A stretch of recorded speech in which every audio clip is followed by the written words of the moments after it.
এটা একটা পুরনো জিন্সের প্যান্টের টুকরো। এটা বলতে গেলে বলা যায় ফেলে দেওয়া একটি জিন্সের প্যান্টের টুকরো। আজকে আমি দেখাবো কিভাবে একটি পুরনো প্যান্টের টুকরো দিয়ে আমি রান্না করার কড়াই বা ডেস্কি ধরনী বানাই। সাথে থাকুন।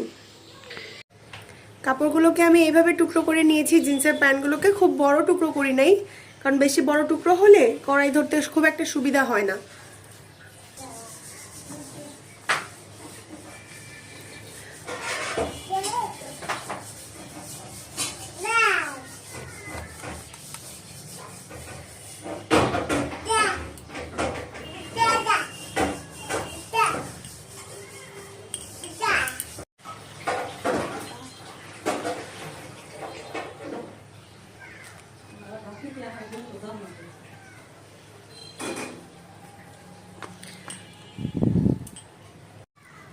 আমি মোটা সূত্রে সুতা পরিয়ে নিয়েছি।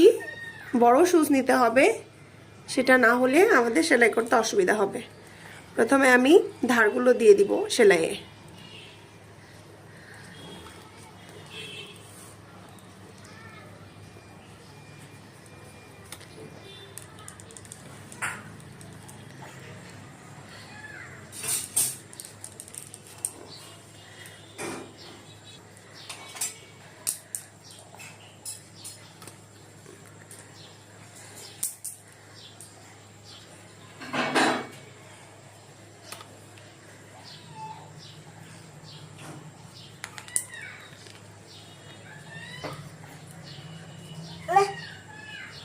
চুপ চুপ চুপ থাকো। একটু শক্ত হওয়ার কারণে সেলাই করতে কিন্তু খুব সাবধানতা অবলম্বন করতে হবে, নয়তো হাতের মধ্যে সুচ ঢুকে যেতে পারে।